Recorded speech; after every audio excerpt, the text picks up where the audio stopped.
Salut à tous les amis, c'est Yugs. Aujourd'hui dans cette nouvelle vidéo, on va frissonner un peu puisqu'on va découvrir ensemble les 10 lieux les plus hantés de la planète. Alors bien évidemment, juste avant de commencer la vidéo, je tiens quand même à préciser que ça reste seulement des légendes et ce sera à vous de vous faire votre propre avis. On est parti pour les 10 lieux les plus hantés. On montera en intensité puisqu'à la fin de la vidéo, on verra mes lieux favoris. Numéro 1, l'île d'Ashima. Ashima, c'est une île rocheuse. Elle se situe au Japon à environ 15 km de Nagasaki. Cette île, on la surnomme l'île cuirassée car elle ressemble à un navire de guerre. À la fin des années 1800 et jusqu'à 1974, l'île était habitée. Elle permettait l'exploitation du charbon sous-marin. On y trouvait sur place des hôpitaux, des écoles, des appartements et même des commerces. En 1959, elle comptait plus de 5000 habitants. C'était énorme comparé à sa superficie. La mine de charbon, elle a fermé en 1974 et c'est à partir de ce moment-là que l'île a été évacuée et abandonnée. Son atmosphère étrange, on va dire qu'elle vient de deux choses en particulier. Donc tout d'abord de son abandon soudain, mais aussi de son histoire difficile où beaucoup de travailleurs y ont perdu la vie. Le travail forcé pendant la Seconde Guerre mondiale y a fait des ravages. Pour nuancer, quand même, je préférerais dire que l'île d'Ashima n'est pas officiellement hantée. Son image paranormale, elle vient surtout de son ambiance sinistre et des témoignages de visiteurs. Numéro 2, le château de Leap. Le Leap Castle, il se situe en Irlande, dans le comté d'Offaly. Ce château, il date du Moyen-Âge et plus précisément du XIIIe siècle. Le Leap Castle, il est surtout associé au clan O'Carroll. Donc ce clan, il en a été le principal propriétaire et il a marqué son histoire par des épisodes sanglants. Parmi les événements les plus connus, un prêtre aurait été assassiné par son frère en pleine messe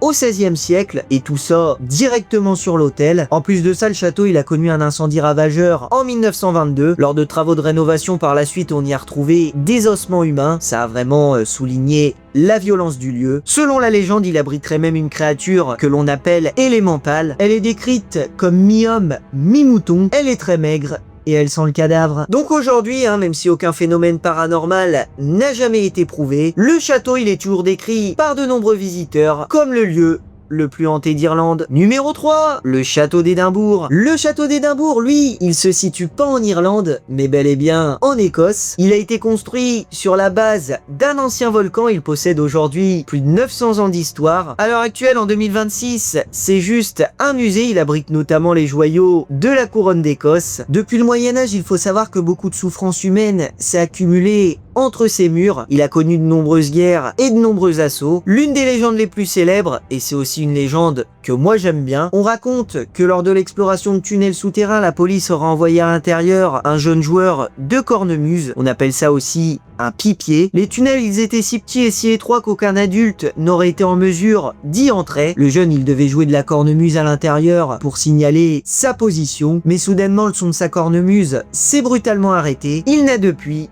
jamais été retrouvé et aujourd'hui certains visiteurs affirment encore entendre une musique lointaine dans les souterrains. Numéro 4, le Cecil Hotel. Le Cecil Hotel, lui, il se situe à Los Angeles. Il a ouvert ses portes en 1924. À la base, c'était un hôtel luxueux pour hommes d'affaires, mais il s'est par la suite fait connaître pour une longue série de drames, alors que ce soit des suicides, des meurtres et bien évidemment des disparitions mystérieuses. Le Cecil Hotel, il a également accueilli des tueurs en série comme Richard Ramirez ou encore Jack Hunter Weger. On va dire que sa réputation de lieu maudit ou hanté, elle vient surtout d'une accumulation de tragédies. L'affaire la plus célèbre, ça reste quand même celle d'Elisa Lam en 2013. Elisa Lam, c'était une jeune touriste canadienne de 21 ans, on la voit perdre les pédales dans un ascenseur. Ensuite, elle disparaît totalement. Son corps, il a été retrouvé 19 jours plus tard dans une zone qui est normalement impossible d'accès. On l'a retrouvé dans un réservoir d'eau sur le toit de l'hôtel. Son affaire, du coup, elle a alimenté de nombreuses théories et notamment sur internet. Certains pensent qu'elle était en proie à une profonde détresse psychologique, d'autres qu'il s'agissait d'un tueur qui l'a pourchassée, ou d'autres encore, ils pensent que sa mort est due à un esprit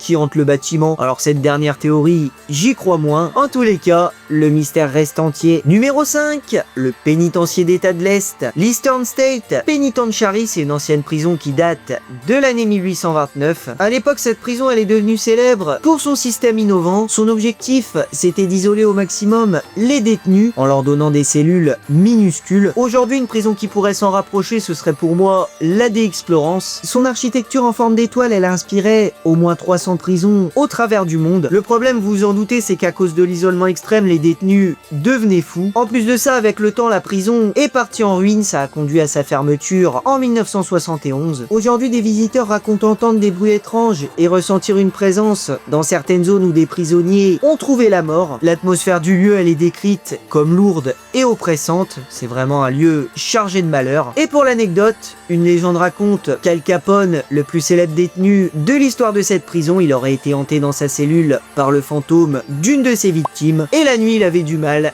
à trouver le sommeil. Numéro 6, la maison Winchester. La Winchester Mystery House, c'est une immense demeure qui date de 1886. Elle a été construite par Sarah Winchester. Comme son nom l'indique, c'est l'héritière de la fortune des armes, les armes du même nom. À l'origine, la demeure, c'était une simple ferme, mais elle l'a agrandie sans interruption jusqu'à sa mort en 1922. La maison, elle possède des centaines de pièces, mais aussi des escaliers inutiles, ou encore des portes et des fenêtres qui mènent nulle part. C'est vraiment labyrinthique. Selon la légende, après la mort de son mari et de sa fille, Sarah aurait consulté plusieurs médiums. Les médiums, il lui aura alors révélé qu'elle était poursuivie par les esprits des victimes des fusils Winchester. C'est pour se protéger qu'elle aurait fait construire une maison avec une structure complexe. Son objectif, c'était de véritablement désorienter les esprits. Et parmi les pièces les plus connues à l'intérieur de la maison, on y trouve la Blue Room. C'est dans cette pièce que Sarah aurait tenu des séances de spiritisme dans lesquelles elle communiquait avec les esprits, et ce seraient ces mêmes esprits qui lui auraient dit comment construire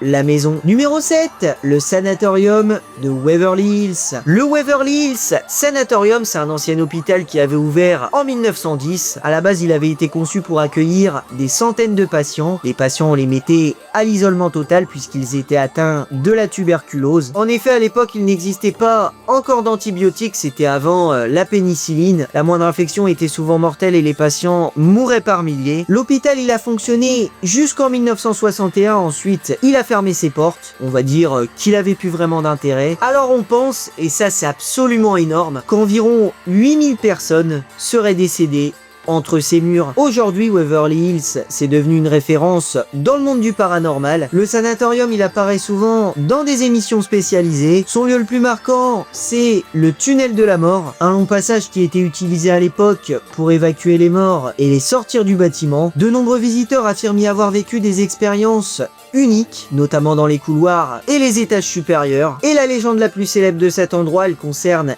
une infirmière, elle s'appelait Marie. Elle se serait suicidée dans la chambre 502. On y ressentira encore sa présence dans la pièce. Numéro 8, alors là, c'est sûrement le lieu le plus connu de la liste, mais bon, celui-là, il est vraiment pas marrant. La forêt d'Aokigahara, c'est une vaste forêt qui se situe au Japon, au pied du mont Fuji. La forêt, elle s'est formée sur d'anciennes coulées de lave, elle s'étend sur plus de 30 km², on la surnomme souvent la mer d'arbres. À l'intérieur, les arbres, justement, ils bloquent la lumière, et même ils absorbent les sons, ça crée une sensation d'isolement très prononcée. Depuis le XXe siècle, l'endroit est tristement célèbre pour son nombre élevé de suicides. Certaines années, comme en 2003, on estime à plus de 100 le nombre de cadavres retrouvés. Alors il faut savoir que des panneaux d'aide et de prévention à l'entrée y ont même été installés pour encourager les visiteurs en détresse à chercher du soutien. Son image en telle vient aussi du fait qu'il n'est pas rare de croiser à l'intérieur un jeune qui s'est pendu. Des légendes anciennes parlent également d'abandon de personnes âgées ou d'enfants en période de famine. Certaines personnes pensent que des esprits non apaisés sont revenus hanter cette forêt. Numéro 9, alors là, c'est mon lieu préféré. Clairement. L'île de Poveglia, c'est une petite île qui se situe dans la lagune de Venise. Elle était habitée lors de l'Antiquité, mais elle a par la suite été abandonnée au XIVe siècle, notamment à cause de la guerre. Cette île, elle possède une légende très particulière puisqu'on a l'impression que toutes les catastrophes s'y sont déroulées. Bon, après ça, c'est aussi un peu moi qui le dis. À partir de 1776, elle était utilisée comme station de quarantaine pour les victimes de la peste. De nombreux malades à cette période-là y ont été isolés et entassés. Ils sont morts dans la solitude et la misère et tout ça loin de leur famille. Le fait de traiter les malades de cette manière, c'est aussi quelque chose qui a pu choquer, mais ce n'est pas fini puisque 150 ans plus tard, l'île a accueilli un hôpital psychiatrique. Dans cet hôpital, des médecins auraient pratiqué des expériences médicales très lourdes sur leurs patients. Le directeur de l'hôpital, il aurait fini lui-même par se suicider et selon la légende, il se serait jeté du haut de la tour où l'on peut voir le clocher. Aujourd'hui, l'île est totalement abandonnée, elle est envahie par la végétation, elle est difficile d'accès, elle est même interdite au public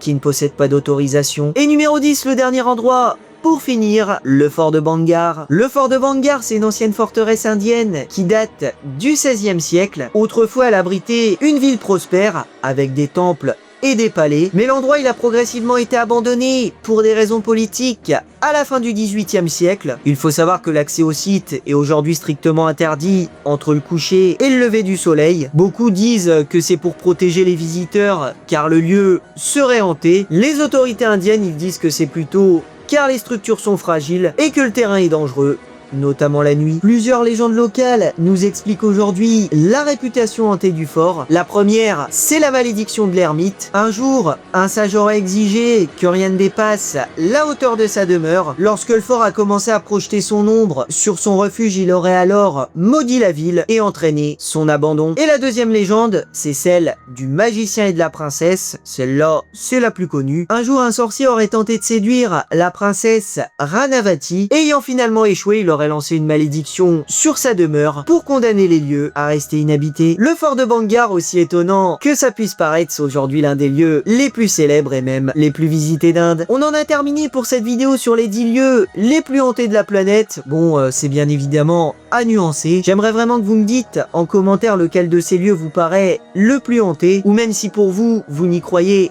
absolument pas, on peut débattre en dessous. Si vous avez apprécié, vous pouvez vous abonner et même activer la cloche des notifications. C'était Yugs, et moi je vous dis à bientôt les amis dans de futures vidéos pour de nouvelles anecdotes et de nouvelles découvertes. Salut tout le monde. Franco Colombo, il a remporté Mister Olympia en 1976 et en 1981. C'est quand même assez unique puisqu'il a remporté la compétition à 5 ans d'écart. Ça montre sa capacité à revenir au sommet.